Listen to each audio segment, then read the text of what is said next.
Imagine this scenario because it is the ultimate American fantasy. You are 45 years old. It is a Tuesday. You sit down at your kitchen table with a glass of wine and your checkbook. You write a check for $42,000. It is the last of your savings, the scraping of your emergency fund, and the remnants of a small inheritance. But it feels good. You put it in an envelope, mail it to the bank, and take a deep breath. You have done it. You have paid off your mortgage. You own your home free and clear. The deed is yours. You feel a wave of relief wash over you. You sleep soundly that night, believing you have just made the safest, smartest, most responsible financial decision of your life. But fast forward 6 months, you lose your job, the economy turns, and your industry gets wiped out. You have zero income. You look at your bank account and it is empty because you sent all your liquidity to the bank to pay off the house. You need to buy groceries. You need to pay the electric bill. You need to fix the transmission on your car. You look at your walls. You know there's $500,000 of equity trapped in those walls, but you can't eat drywall. You can't pay the mechanic with a brick. You go to the bank to ask for a home equity line of credit and they laugh at you. We can't lend to you, they say. You don't have a job. You are sitting inside a pile of gold and you are starving to death. This is the liquidity trap.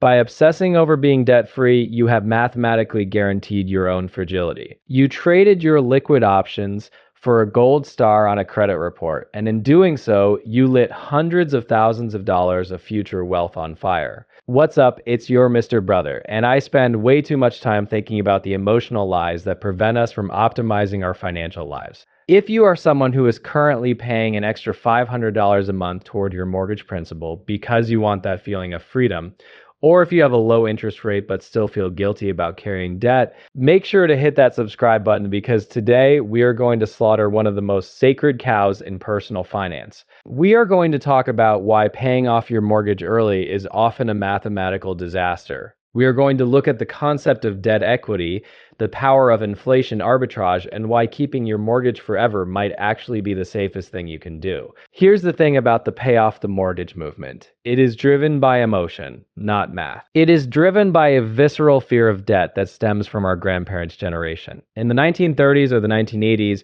when interest rates were double digits, paying off debt was survival. If your mortgage is 14%, paying it off is a guaranteed 14% return. That's a no-brainer. But we live in a different mathematical reality today. Even with rates fluctuating, if you are sitting on a mortgage with an interest rate of 3, 4, or even 5% and you are aggressively paying it down, you are essentially investing your money into a savings account that yields 3, 4, or 5%. That is the return on investment of paying off debt, the interest saved. Now ask yourself, would you voluntarily lock your money up in a savings account that pays 3% and has a massive penalty for early withdrawal? No, you would say that's a terrible investment. You would say, I can get 5% in a money market fund right now. You would put that money in the S&P 500, which historically returns 8 to 10%. By paying off your mortgage, you are choosing a 3% return over a 10% return. You are voluntarily accepting a lower yield on your capital because the word debt makes you uncomfortable.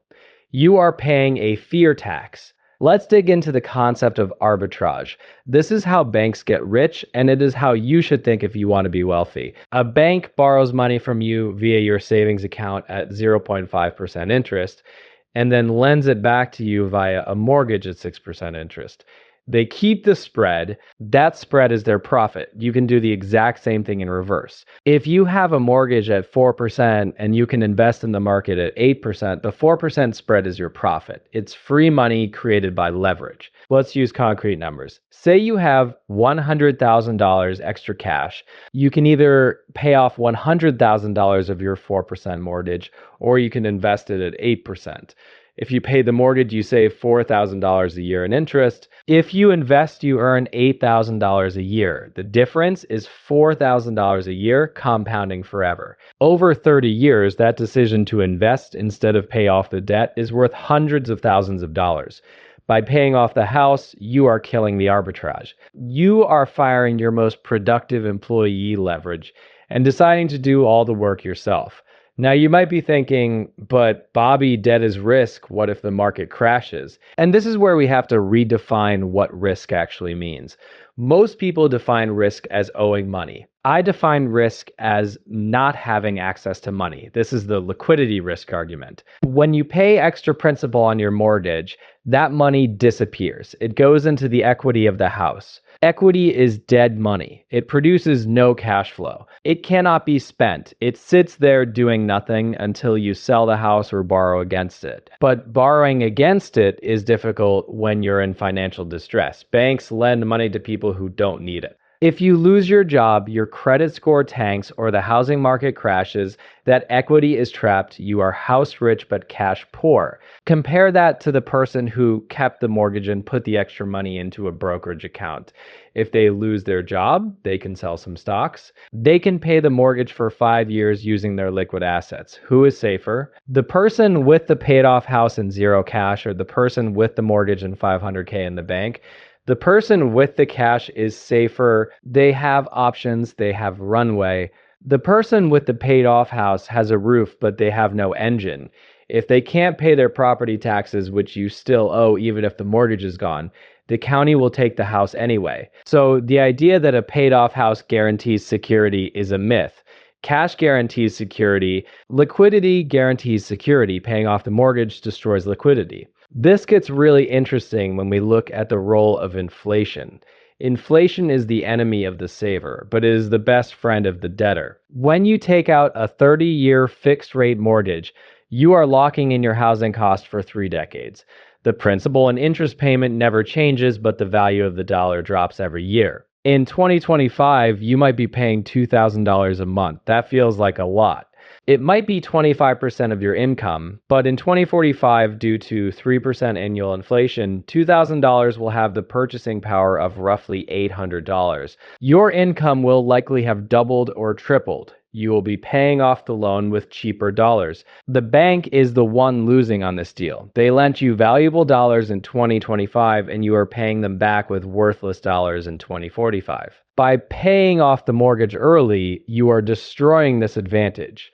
You are paying the bank back with valuable dollars today instead of paying them back with cheap dollars tomorrow. You are giving the bank a gift. You should drag that loan out as long as humanly possible to let inflation eat away at the real value of the debt. The mortgage effectively gets cheaper every single year without you doing anything. Let's talk about the opportunity cost of the extra payments. This is the invisible wealth that you never see because you destroyed it. Let's say you have a $2,000 mortgage payment and you decide to aggressively pay an extra $1,000 a month to pay it off in 15 years instead of 30. You feel virtuous. You feel like Dave Ramsey would be proud. But let's simulate the alternative. If you took that $1,000 a month and invested it in a low-cost S&P 500 index fund for those same 15 years, assuming a historical 10% return, you would have roughly $400,000. But wait, you keep going because you didn't pay off the house. You keep the mortgage for the full 30 years. You keep investing that $1,000 a month for another 15 years. At the end of 30 years, your investment account is worth nearly $2 million.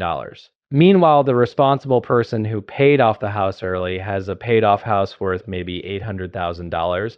Appreciation happens regardless of the mortgage, and zero investment account. The difference in net worth is over $1 million. The decision to rush the mortgage payment costs you $1 million. That is the price of your peace of mind. It is a very expensive luxury, and here is what most people don't realize about the psychology of the paid off house. We think it unlocks freedom. We think once the house is paid off, I can invest, but life happens. Parkinson's law kicks in. When you no longer have that mortgage payment, you don't usually sweep that money into investments. You upgrade your lifestyle. You buy a boat, you go on nicer vacations, you absorb the surplus.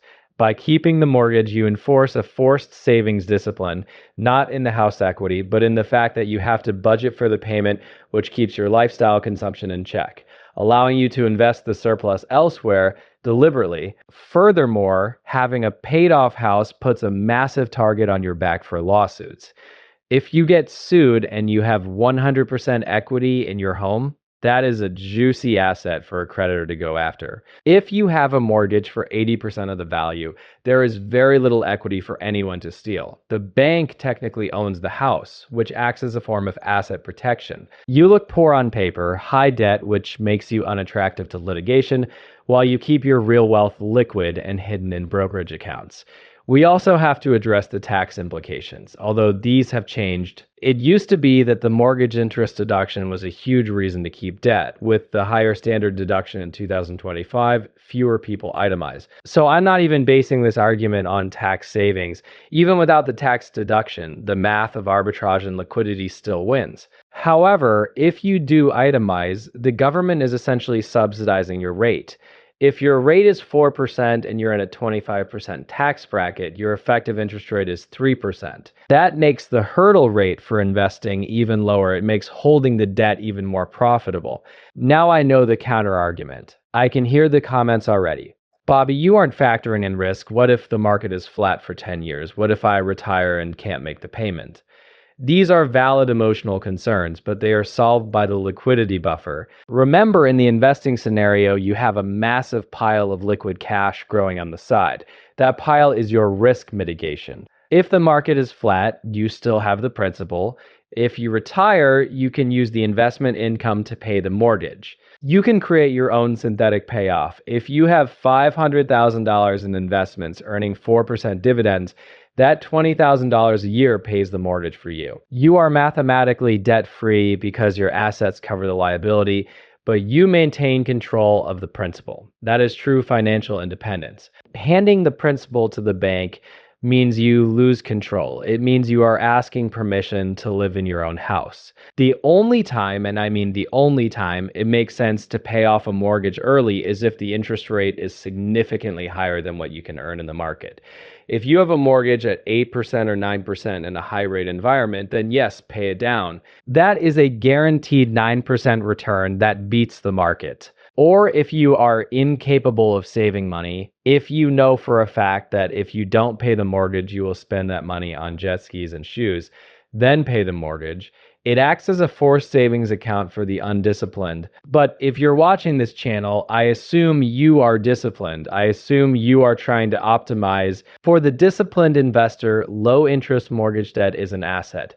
It is a relic of a low-interest era that we may never see again. To pay it off early is to destroy a valuable financial instrument. You are throwing away a below-market loan that allows you to leverage your wealth. This requires a shift in identity. You have to stop viewing debt as a sin. Debt is a tool. Corporations use debt. Governments use debt. The rich use debt. They use it to amplify returns. They use it to maintain liquidity. Only the middle class is taught that debt is evil. We are taught to rush to zero. But zero is a dangerous place to be. Zero leverage means zero amplification. Zero liquidity means zero options. So here is the actionable step.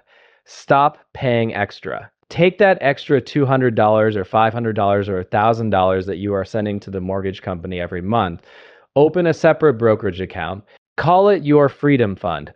Set up an auto draft for that same amount into an S&P 500 index fund. Watch that account grow. In 10 years, compare the balance of that account to the interest you would have saved on the mortgage. You will see the math with your own eyes. You will see that you are tens of thousands of dollars richer. And more importantly, if you have an emergency tomorrow, you can access that money. You can't access the extra payment you sent to the bank last month. That money is gone. We need to stop optimizing for sleeping well at night based on outdated boomer logic and start optimizing for sleeping well at night because we have a fortress of liquid cash that can handle any crisis. A paid-off house is a trophy. A massive investment portfolio is an army. I'd rather have the army. If this video made you pause that extra principal payment, hit that subscribe button and drop a comment. Let me know what your mortgage rate is and whether you're still planning to pay it off early.